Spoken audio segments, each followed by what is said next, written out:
ഏറെ കോളിളക്കമുണ്ടാക്കിയ, വിവാദമുണ്ടാക്കിയ കണ്ണൂർ ADM ആയിരുന്ന നവീൻ ബാബുവിൻ്റെ മരണം അതിൻ്റെ അധ്യായം തന്നെ അവസാനിപ്പിക്കുകയാണ്. നവീൻ ബാബുവിൻ്റെ മരണത്തിൽ CBI അന്വേഷണം ആവശ്യപ്പെട്ടുകൊണ്ട് കുടുംബം മുന്നോട്ട് പോയി. പക്ഷേ ആ ആവശ്യം സുപ്രീം കോടതിയും തള്ളിയിരിക്കുകയാണ്. ഇനിയിപ്പോൾ അതൊരു അടഞ്ഞ അധ്യായമായി മാറുകയല്ലേ. PP ദിവ്യ വളരെ ക്ലീൻ ചിറ്റോടുകൂടി ഇനിയും നമ്മളുടെ ഇടയിൽ വിലസുകയും ചെയ്യും. അതായിരിക്കും കാണാൻ പോകുന്നത്. ADM ആയിരുന്ന നവീൻ ബാബുവിൻ്റെ മരണത്തിന് ഉത്തരവാദി PP ദിവ്യയാണ് എന്നുള്ളത് ഈ സമൂഹം മുഴുവൻ കണ്ടതും വിളിച്ചു പറഞ്ഞതുമായ കാര്യമാണ്. അവിടെ ഒരു യാത്രായപ്പ് സമ്മേളനത്തിലാണ് ഒരു വ്യക്തിയെ അവഹേളിച്ചത്. അതാണ് നവീൻ ബാബുവിൻ്റെ ആത്മഹത്യയിലേക്ക് പോയത്. നവീൻ ബാബുവിൻ്റെ മരണം ആത്മഹത്യയാണെന്നും അതല്ല കൊലപാതകമാണെന്നും വലിയ ചർച്ചകളൊക്കെ തന്നെ നടക്കുകയുണ്ടായി. നവീൻ ബാബുവിൻ്റെ മരണത്തെ തുടർന്ന് പത്തനംതിട്ട ജില്ലാ കമ്മിറ്റി, CPMൻ്റെ ജില്ലാ കമ്മിറ്റി നവീൻ ബാബുവിൻ്റെ കുടുംബത്തിനോടൊപ്പം നിന്നുകൊണ്ട് കണ്ണൂരിനെതിരെ ആദ്യഘട്ടങ്ങളിലൊക്കെ പൊരുതുകയുണ്ടായി. പിന്നീട് അതിനെല്ലാം അയവും സംഭവിച്ചു.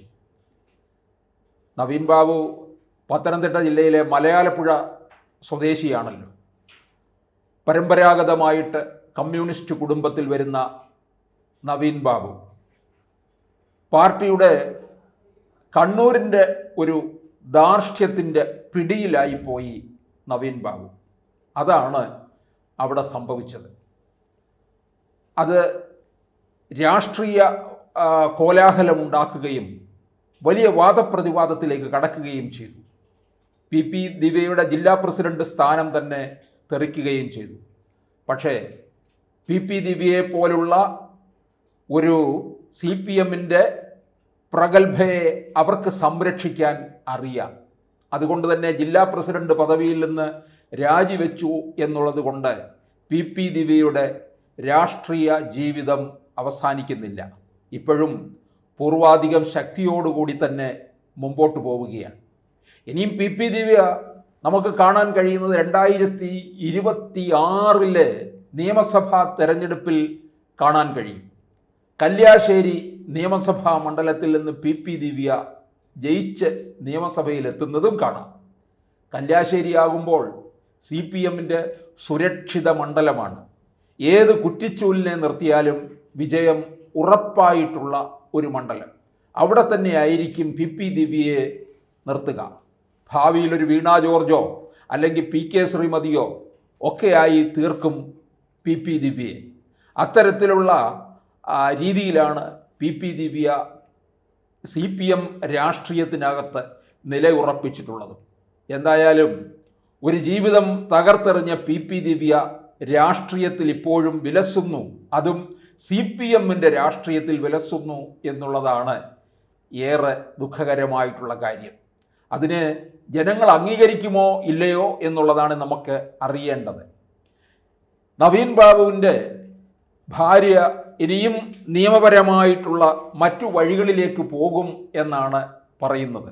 സുപ്രീം കോടതി തള്ളി എന്ന് പറയുമ്പോൾ അതൊരു പരമോന്നത നീതിപീഠമാണ് CBIയുടെ അന്വേഷണം തള്ളിക്കളഞ്ഞിരിക്കുന്നത്. കേരളത്തിൽ നിന്ന് CPMൻ്റെ ഒറ്റക്കെട്ടായിട്ടുള്ള ഒരു പ്രവർത്തനം തന്നെയാണ് ഇതിനകത്ത് നടന്നിട്ടുള്ളത്. സംസ്ഥാന സമ്മേളനവും ഒക്കെ വരെ ചർച്ച ചെയ്തു പോയതാണ് PP ദിവ്യ വിഷയം പാർട്ടിയെ പ്രതിരോധത്തിലാക്കി എന്നുള്ളത്. ഇത് മറ്റേതെങ്കിലും പാർട്ടിക്കകത്തായിരുന്നുവെങ്കിൽ ആ പാർട്ടിയുടെ ഏതാണ്ട് ആണിക്കല്ല് തന്നെ തകർക്കുന്ന തരത്തിലുള്ള സംഭവമായിരുന്നു.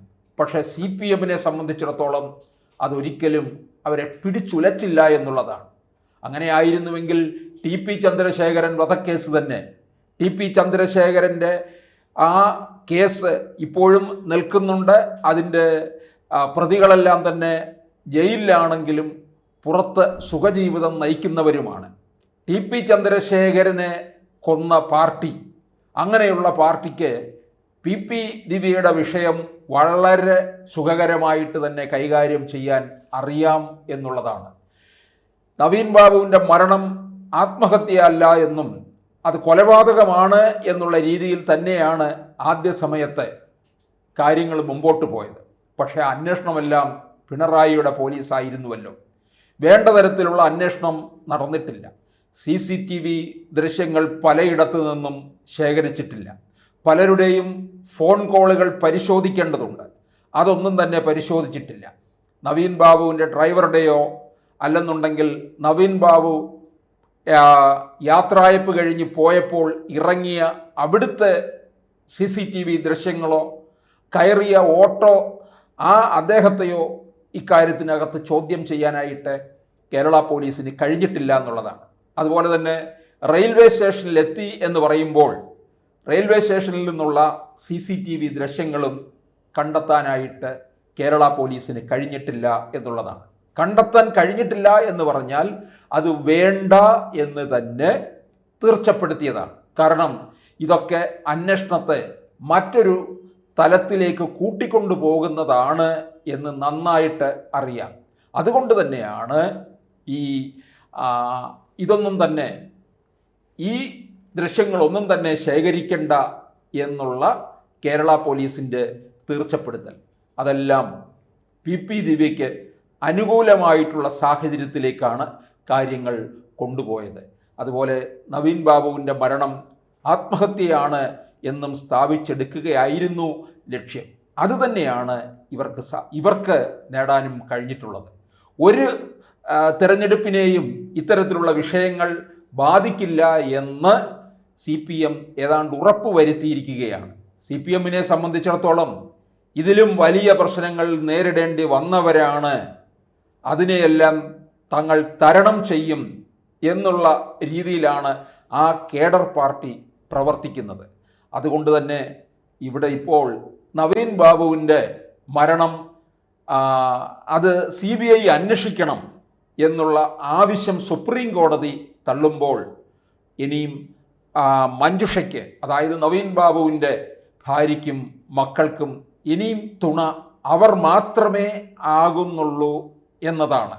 ഇനിയിപ്പോൾ പത്തനംതിട്ട ജില്ലാ കമ്മിറ്റിയുടെയൊക്കെ പിന്തുണ, അല്ലെങ്കിൽ പത്തനംതിട്ടയിലെ പാർട്ടി പ്രവർത്തകരുടെ പിന്തുണയൊക്കെ ഒരു സമയം വരെ ഉണ്ടായിരുന്നു. പിന്നീട് അതെല്ലാം അയഞ്ഞു പോവുകയാണ് ചെയ്യുന്നത്. കേസിൻ്റെ ആ സംഭവത്തിൻ്റെ ഒരു തുടക്കം പത്തനംതിട്ട ജില്ലയുടെ ആവേശം വലിയ രീതിയിലായിരുന്നു എന്നുള്ളതാണ്. കണ്ണൂരിലെ രാഷ്ട്രീയത്തോടെ വെല്ലാൻ പോകുന്ന തരത്തിൽ പത്തനംതിട്ട നവീൻ ബാബുവിൻ്റെ കുടുംബത്തോടൊപ്പം നിന്നു. പക്ഷേ ഇന്നിപ്പോൾ ആർക്കും വേണ്ടാതായിരിക്കുന്നു എന്നുള്ളതാണ്. എന്തായാലും ആ അധ്യായം ഇവിടെ അടയുകയാണ്.